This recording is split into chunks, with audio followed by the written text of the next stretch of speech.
My name is Jeff Smith. They have it down there as Dr. Jeffrey Smith and listed as principal. That's really very deceptive because I've only been in that role for just this past school year. What you're probably more interested in is my College Board background and experiences. I am a biologist, and I've been with College Board with the AP Biology for about the last 20 years or so as a teacher of the class in AP Biology. I was involved with the redesign that the AP Biology did about 3 years ago. I have been a reader for 18 years. In fact, I'm going to miss my first reading in the last 18 this June. I'm not going to be able to attend this particular one.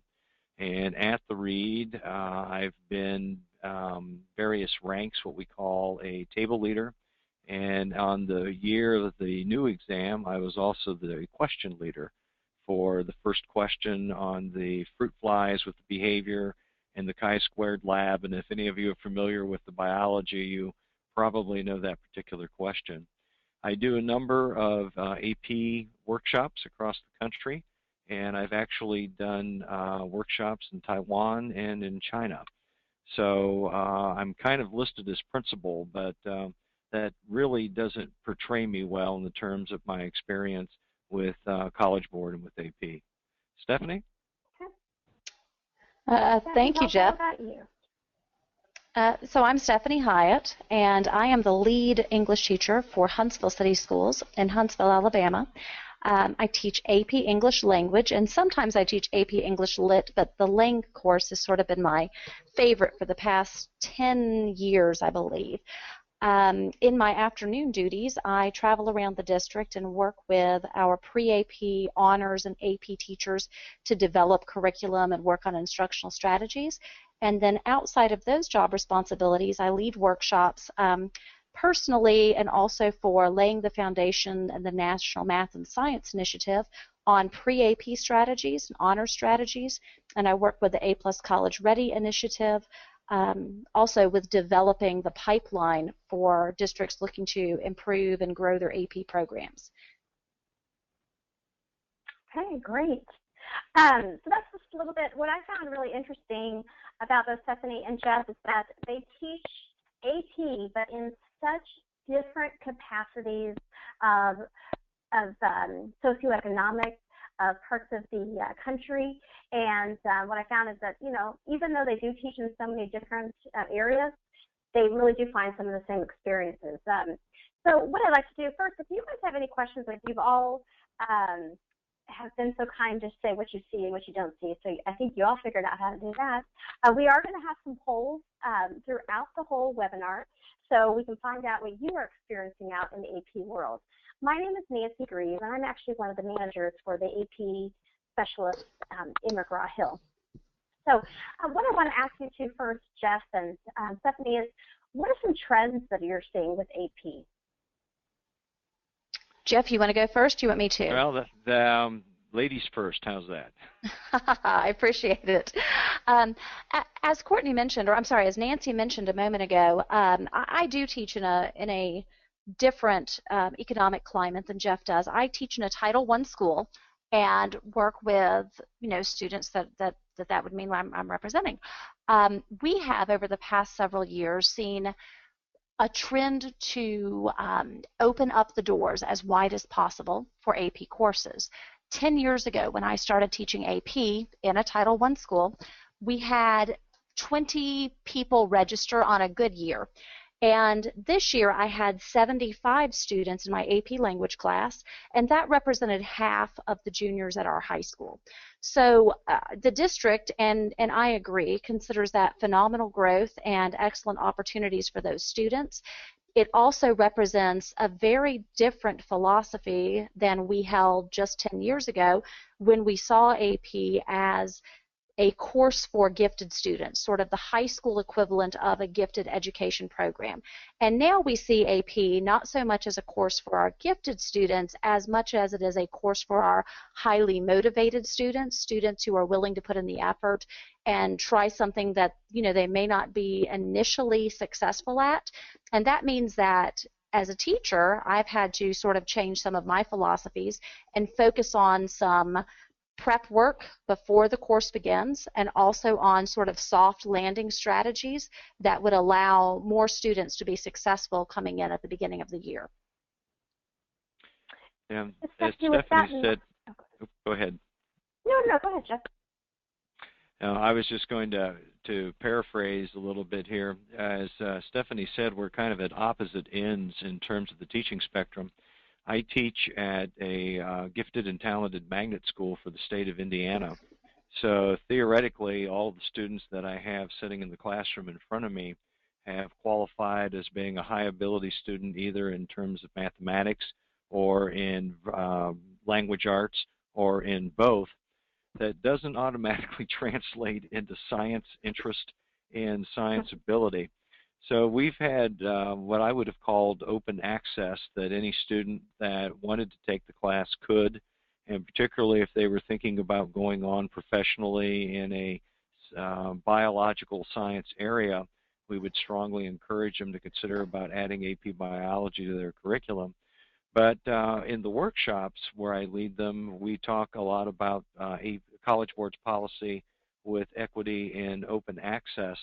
And what we're seeing, I think, nationally is that AP is rightfully losing some of that elitism mark, although it's still there. But we're encouraging, I think, more students to take the courses than what would have been considered eligible for AP, even just a couple of years ago. Stephanie mentioned about a change in a 10-year span. I think it's probably accelerated even more, in the last couple of years. The types of things that have been done in the AP sciences, in particular biology, chemistry, and this year with the launch of AP Physics 1 and 2, with moving towards inquiry, that is a curriculum that any student can benefit from. And I think we're going to see an increasing enrollment, not just because it's AP college credit availability, but because it is such a good program for just any student that's out there. It doesn't have to be limited. The types of skills that the kids learn, which I will say they may not have when they come in, and I've been spending much more time in workshops about skill building, how to make the kids successful in this course. Yes, it's supposed to be a college equivalent class, but they're not going to come walking in with how to write, college level essays in the biology or any of the areas. They're not going to have the analysis skills. So teachers have to do more scaffolding than what they might have thought, at least originally. And as we get more into open access and more equity on this, that's becoming a more important part of the curriculum, just the content. It's not just, how many chapters can you run through, how many labs can you run. It's going to be building those skills along the route. And I've found that teachers have to be extremely deliberate in building those skills in many cases. Do either of you find that the rigor that is involved in an AP class is still up to that standard? I believe so, yes. I think that the key word that Jeff just used, or one of the many, because what he said was all incredibly relevant, is that scaffolding. And what I find is that I spend more of my time now grouping my students and differentiating my instruction so that I have students who are at different levels working at different levels toward the same goals. Like, for example, in AP language, I might be teaching synthesis, and I may have some students who are still struggling with analytical reading skills. So they're not even at the point where they can consider writing a synthesis type essay, which is sort of a research essay, when they can't really work through the research material. So I may have one group of students working on those sort of research skills, those basic analytical skills, while I have another group of students who's working on sort of basic paragraph construction for that synthesis essay, and another group of students who's, the group that involves my high flyers, who are already working through some former College Board prompts, writing their own prompts, looking at, different resources for working through a higher level, college level of that research where the others are still trying to get to that mark. Great. Yeah, I would second that. Okay. What about you, audience? I would love to hear some of the things that you're facing. We do have a couple polls, but I'm not sure if those are going to come through yet. So maybe if you guys could type in a couple things that you are facing today, maybe that you weren't facing before, or if you have any questions on, maybe how they make it equitable for all students. If anybody has any comments. Oh, wonderful. Oh, we do have a poll. Wonderful. So everybody else, here's your question I wanted to ask you. What qualifications does your district require for students to enter into an AP course? So you can come over to the poll. It says the poll is open, and feel free to write any of those.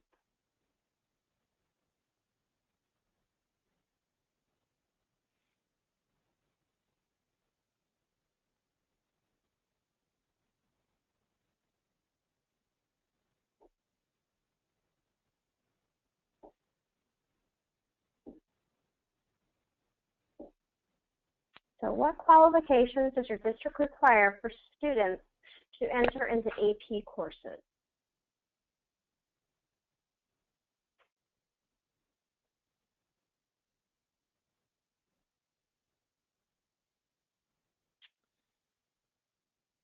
So right now I see, okay, so we closed that. So AP potential testing from the College Board, nothing. Prerequisite courses, 36%. Minimum GPA, 9%. Open enrollment, no requirements, 45%. Teacher recommendation, 9%. That's pretty interesting. Jeff and Stephanie, what do you think of that? Well, I'm from the college view or board standpoint, I'm glad to see such a high number on the open enrollment / no requirements.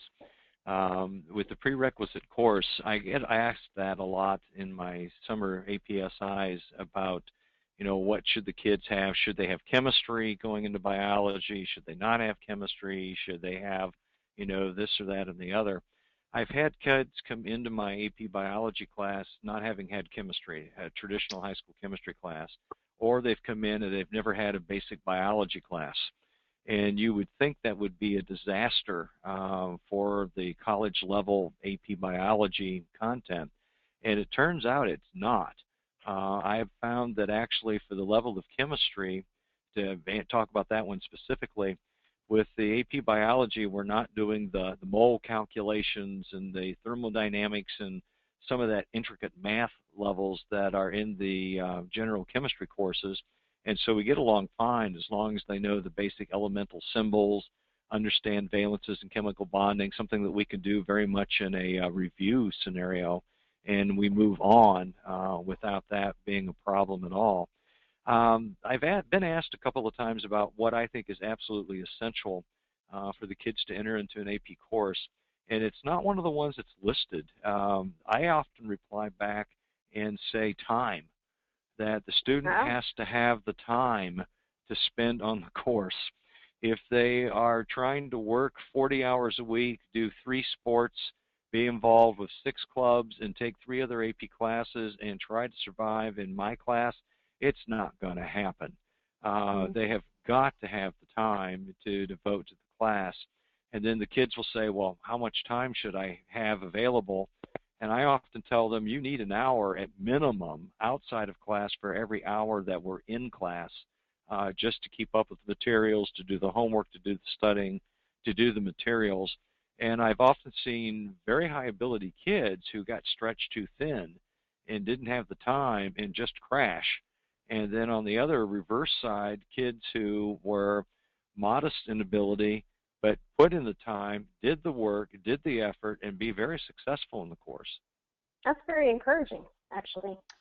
It is. So. I was going to chime in, too, on this prerequisites issue. I think that may also have a lot to do with the subject area. What Jeff said is interesting about having kids taking AP Bio without ever having had the sort of entry-level biology class. I can't imagine being a parent who signed my child up for that. But the prerequisites for calculus at our high school, we do have prerequisites for calculus because you can't come in from Algebra 2 with no trigonometry and jump into a calculus class. However, I teach English, And so it is not uncommon for me to have a student who has never taken an honors English class in his or her life sign up for AP English Language. It's a writing course. Presumably they have all written something in their life. Presumably they speak English. I can work with that. So I think it may have a little to do with the subject area too, as to how we look at that. I'm a big fan of open enrollment, but again, that calculus issue, if you've never looked at trig, never looked at, the truly advanced parts of Algebra 2 and pre-calc, I don't see I just think you're setting yourself up for a disaster. I completely agree with Jeff about this time issue. I think we have to be very honest with our students about the time commitment that we need from them to be successful in the class. And I remind them of the time commitment that I am making to them in grading these essays and writing them feedback, right, for each of these essays that I require them to write. And, of course, the typical high school answer is, well, if you don't want to give us as much work, then we won't give you as much work to grade it. But that's not the point. Fair enough. Point is that right. The point for me as a writer is that to become a better writer, you have to write. You can't become a better writer by sitting in class. And I think that's true of all of these AP classes. They require so many skills. They are not just let's memorize a bunch of content, but they are applicable skills, and that is what makes them so strong, but that is also what's going to set apart that child who is successful in the class from the child who is not. And it's not necessarily your traditional gifted high achiever. It really is your kid who is willing to put in the time and work, and revise and work harder to get the grade. Yeah, Stephanie's exactly right on some of the courses, like you mentioned calculus. Yeah, with the chemistry, you've got to have the math background in order to be successful in there. So with a number of the AP topics, yeah, there are very legitimate prerequisite skills or things that the students have to be successful. But at least with my area in biology, I often end up kind of shocking people. What do you mean they don't have biology? Yeah, I've got kids who've never had biology at all, but they had some exposure to life science in middle school. Mm-hmm. They've got a more basic knowledge in there than what you may think. And you take them where they are, you meet them where they are, and you build from there. Great. Well, and then this kind of moves into our next audience poll then. So once the students, where are they struggling before they come into class? Because we know that this is a lot more open enrollment. We know that there is equity among all of our students taking AP. So audience, he's going to open up here. The next question, what are the most common areas that students struggle upon entering an AP classroom? Go ahead and put your answers down.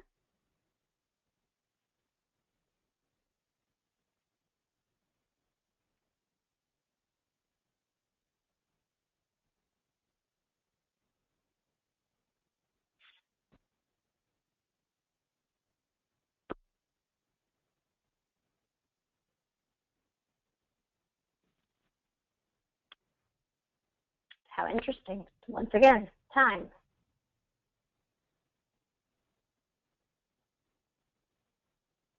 Okay. Study habits, time management. Study habits, yep. Jeff, I think you and I are right there with them on that one. Yep, that is so true. As a mother of an AP student, 100%. Yeah. Mm-hmm. Okay, I think part of that is that as teachers, we are comfortable with teaching those skills, and we are comfortable with teaching them how to make inferences and some of those things. But for many of us, working with them on time management and some of these other issues, that just has not been something we have traditionally done. And I think that it honestly is sort of becoming something that we have to incorporate into our AP classes. Oh, yes. Sure. I mean, this just goes to, this all seems to be a circle. That, if they're too busy, they're not going to do well. So it's that time sounds very, very particular. Now, before we move on, what about you, the audience? Is there anything that you want to comment on? Maybe something that you wasn't on the poll that you felt that, wow, this is something my kids are really struggling in, and something that that we're not even seeing.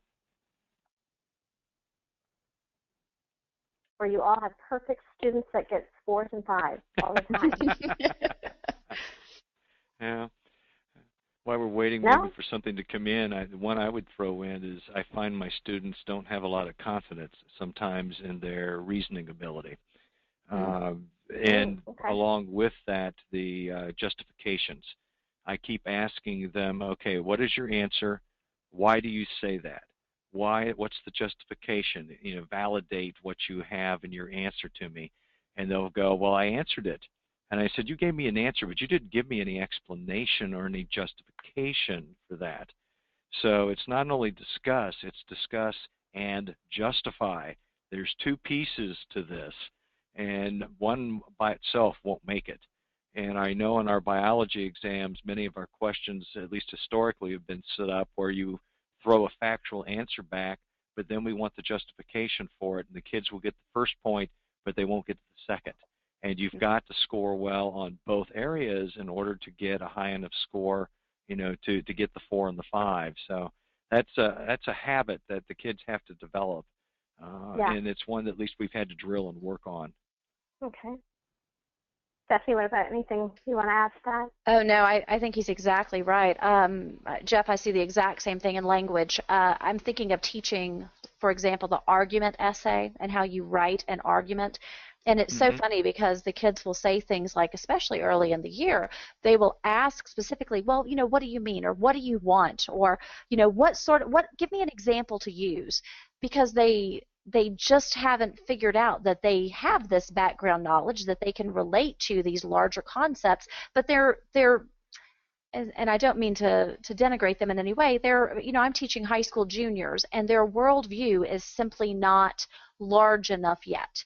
And I tell them all the time that part of an AP course is to grow that worldview, to grow that experience. The readers who are reading your exam want to see that you are so sophisticated a scholar that it would be a waste of your time to take freshman English in college. Yeah. They want to see that you are just already there. You've already developed past that. And it's hard to get them to think, to really think confidently, and to think, period. Jeff, you're laughing, it's true. To go out on a limb with their thought processes and take some risks. Yeah, exactly. We had a comment out from Brianna saying the exact same thing. It's just that the kids just don't justify. They give it they're used to multiple choice answers, but not backing it up. Yeah, so definitely, the justification. Definitely. Yeah, absolutely. I know one of my opening activities is trying to get the kids used to the inquiry labs that are now in the sciences in AP, and they'll do a lab, and I'll present them with the problem, show them the technology or the method that we have for gathering the data, and then say, okay, go ahead and design the experiment and gather the data. And they'll say, well, what are we supposed to record? And I'll reply, well, what do you think you should record? Oh, you're not going to tell us? What's the right answer? And I'm going, you have to make a decision upon that. You have to decide what the answer is. We had a case with the photosynthesis lab where the kids came over and said, there's something wrong with our experiment. And I said, okay, how do you know that? Our data didn't come out right. And I'm going, okay, what do you mean your data didn't come out right? And they said, well, we're decreasing the amount of light, so the rate of photosynthesis should also be decreasing linearly as the amount of light decreased. And I said, well, that's a reasonable hypothesis. What does your data suggest? Well, we got a bell curve. It was actually lower at the full light intensity, and then it increased and got better at the first shading we put in. And they're going, so something must be wrong. And I said, okay, go back and repeat the experiment. We've got time today. And then they came back and they said, we got the same data. So then it's a matter of a teaching exercise. Okay, the data came out twice. You've got validity in your data. What does that mean about your hypothesis? Well, our hypothesis must be wrong. No, that's not what we say. Your data doesn't support your hypothesis, so now you've got to come up about thinking of a new hypothesis. But it just opened up the whole field, for scientific method. Yeah. The whole thinking process and getting them to think through the stuff. Well, that kind of leads us to our next audience poll. Is that, so what do we do for summer assignments? Are schools still having them? So do you require, this will be your next poll, do you require summer assignments If yes, what do these assignments entail?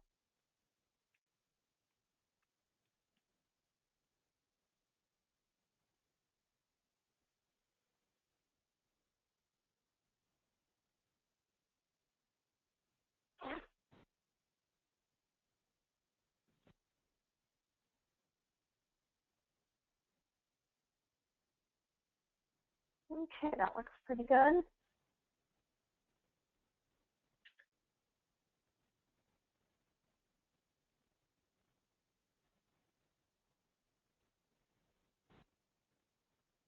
Okay, you want to close that so we can see that?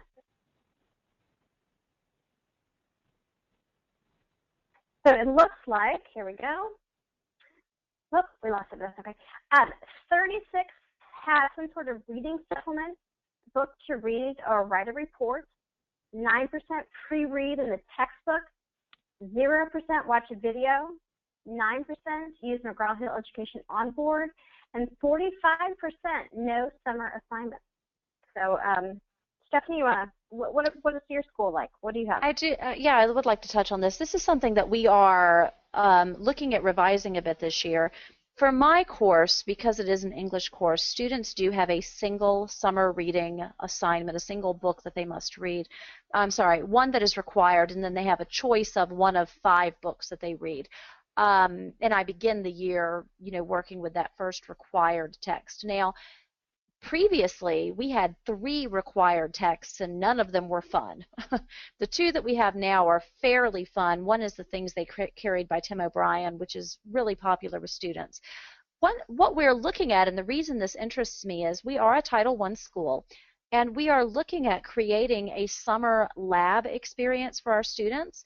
And using Title I funds to do this, the idea would be that we would have a computer lab set up with certain hours that students would be available to come in, and we would have teachers paid to staff it during those hours. And so we are looking at adding components like onboard for students who are stepping into AP classes, but then also finding, for other students, we're going to have some remediation type work. So we haven't done this yet, but we are moving in that direction. We're seeing a lot of research that's suggesting that it's the way to go. Okay, interesting. What about you, Jeff? Actually, the way my school is set up, it's impossible for us to do summer assignments. We often don't know the enrollments in our classes until literally when school starts, particularly since we're only a 2-year school. And we often haven't finalized our junior enrollment until because we get last-second cancellations and then waitlist kids who come in on move-in day. So it's difficult to hold them to the same standard of having to do a reading assignment or something along that line. So we don't even make an attempt. We just know it's going to work in our scenario. This has, however, been a big subject recently on the a biology discussion list group from College Board. And they've been calling it Kill the Summer Assignment. And the general tone is that many of the folks haven't found the summer assignments to work out as well as they anticipated.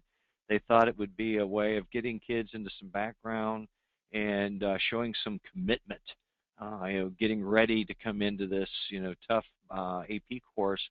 And they've kind of find it backfiring on themselves, and so many of them have kind of taken it out. However, I really do agree with Stephanie's idea that there are kids who would definitely benefit from having a summer experience, and maybe it would be more of a scaffolding for skill building than necessarily content. But Onboard would be able to help, kind of in both areas there with that. Okay. Anybody from the field that's out there listening? Any comments about not doing anything? Do you see that as a positive and negative? Something maybe just more skill-based for the students? I would say that while we're waiting for those, one of the things that's nice about the no summer assignments idea is you are not setting a barrier to entry, right? If a kid transfers to your district, or if a kid just is working 40 hours a week during the summer and doesn't have the opportunity to read 3 books or do I don't even know what a biology assignment would be, Jeff, but a big packet of biology, background work, then they don't change their schedule the first day they get to school, to try to get out of your class. Yeah, the biology assignments have often been have the textbook and read the ecology chapters or some other packet that they feel the kids could do the content on. The impressions I get from my workshop participants is that they do a summer assignment, there has got to be an accountability and an assessment piece along with it. Otherwise, it's kind of useless. If they don't, quickly review the materials, do a little bit of an assessment of some sort. Some of the other folks turned it into a photo shoot. Take your camera or your iPhone or whatever and go out and shoot 50 biological objects and then bring them together, and then we'll use those in an activity. So there's been different kinds of things that I've heard people using. That sounds like more fun. I think so. That sounds like a lot of fun. So then, and I would love to hear also again, here we got something. This is an American history teacher. Skill building would be more beneficial than building background for the writing components. I agree. I hadn't considered this, right? Primary source documents. As a teacher, we all think that our kids understand how to, read graphs by the time they get to high school, do all those basic skill levels, but sometimes they are lacking a little bit by the time they get there. So I agree. So how, and again, I want to hear from the audience too. This is kind of our final question. We don't have a poll on this, but how do you do some adaptive learning? Because obviously our students now that are in AP classes are not top of the top. It's going to be all over. So what are some things that you all do to make sure that you're reaching every single aspect of your students? Stephanie, do you want to start? I know you touched on this a little earlier. Yeah, I did, but I'll talk about that a little more. I do flexible grouping, and in fact, I have at least I have 2 sets of groups each 9 weeks, and they shift and change based on data. So I do start my year by doing sort of a standard reading assessment to see what grade level my students are reading at, because I really have to know that to know how to get with them at all. And I do an introductory essay to sort of see where their writing skills are. And then I start breaking them into 2 different groups. One is and this is so hokey, and you guys can y'all just forgive me for this, but I have stars groups and stripes groups. And when they come to my room on any particular day, I either have a big star on the door or I have a series of stripes on the door, and they know where to sit. And every 9 weeks I change those stars and stripes groups. But my stars groups are actually my reading level groups, and they don't know this because I don't tell them what the different groups mean. But the stars group, if you're working in stars groups, I have my students working with students who are working on the same skills as they are. So these are similar groupings. And then my stripes groups are the opposite. These are groupings where generally I would put my lowest student and my highest student in the same group with 2 mid-level students and just sort of keep working at that so that I have these kind of mixed ability level groups. And I would work on different types of assignments, but similar assignments. So if I'm scaffolding an essay, then maybe my students who are working at that lower level are really only working on the paragraph structure at this point, where my students at that higher level are working way beyond the paragraph structure. They're working on sort of the logical argumentation. And I will go and work with different groups on that. Now, I live in a blessed world because I'm in a digital one-to-one school system. So my students all have laptops, and so I can actually post their assignments to Edmodo directly to their groups, and I can film video instruction and target specific groups with exactly what I want them working on. So I'm not losing time in the classroom of going group to group to get them started. They can get started immediately, and then I can circulate and work with them. I do find that I spend more time lesson planning than ever before, but much better results. Yeah. What about you, Jeff? I think my situation is going to be a bit different. My people are going to be more tightly clustered. And in our situation, we're working more on some of the application of the skills that they need. Say, how do we write a free response answer to the questions or the essay questions and how do we do with it. I used to think that, okay, well, we'll have the kids do these on test, and when they get the rubrics back and they see what they did wrong, they'll automatically learn from that and they'll improve the next time. That was probably one of the stupidest things I ever assumed in my life. As far as that goes, I mean, you know, I finally recognized that the writing that they needed to do in the essays was every much a skill as anything else, and it had to be modeled, it had to be demonstrated, it had to be practiced, it had to be taught, and you have to treat it that route.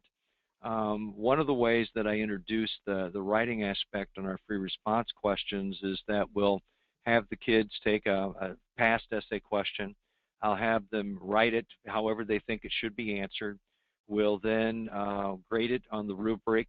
We'll show them a well-written essay in response to that one, and we'll do more practices on those kinds of things. But one of the most fun activities I've been using is we'll come in, you know, a couple of weeks at the beginning of the semester, and we'll give the kids an essay and said, okay, we've covered enough content for you to be able to write to this.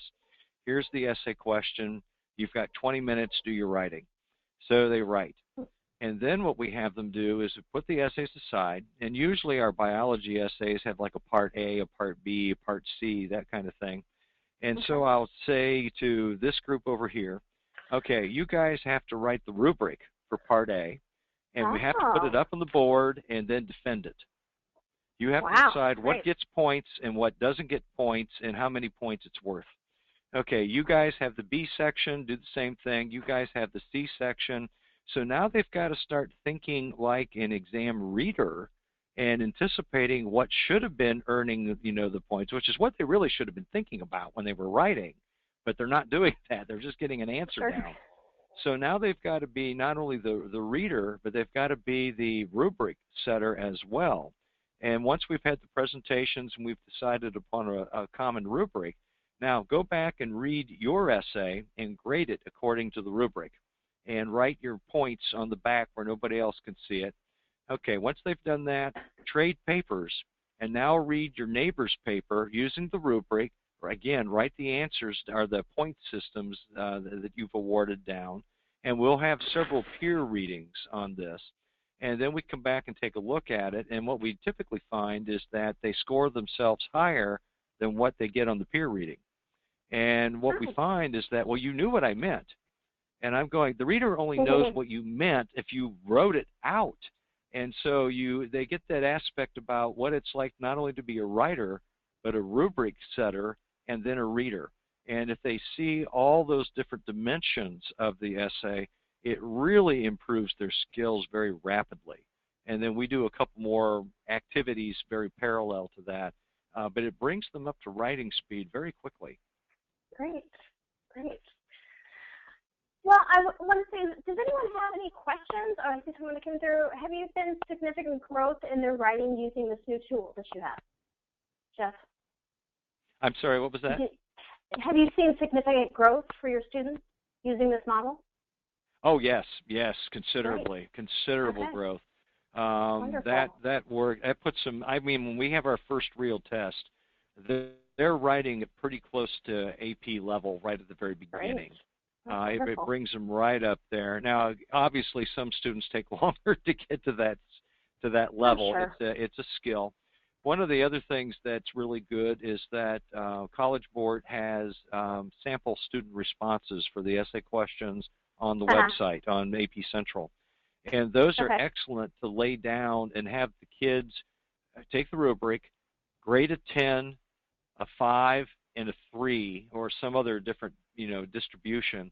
And I have them go through and either underline or highlight where they're finding the points so they can see the model of not only being a reader again, but where are the points that was awarded to the student, and what did the student actually say that earned them the points, and what does a really strong essay response look like compared to a weak essay response. So that's real good practice. As the year progresses, Jeff, as the year progresses, do they get, is their rubrics get a little bit more fine-tuned? They do. They start to become much more critical about what they think Okay. should be getting an essay or, a point or that kind of thing. Yeah, in fact, one of the exercises we do towards the end of the year is I have them write an essay question that they would expect to be on an AP exam, something that they think would mimic or model what they've been practicing on, and then answer it. So they get fairly sophisticated on this. Good. That's great. Okay, does anyone else have any last-minute questions that they'd like to ask Jeff or for Stephanie, or me, for that matter?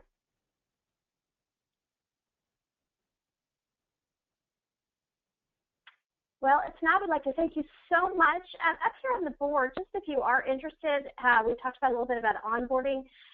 There's some information if you would like to know a little bit more about our AP Advantage, which is our onboard, our scoreboard, and Connect.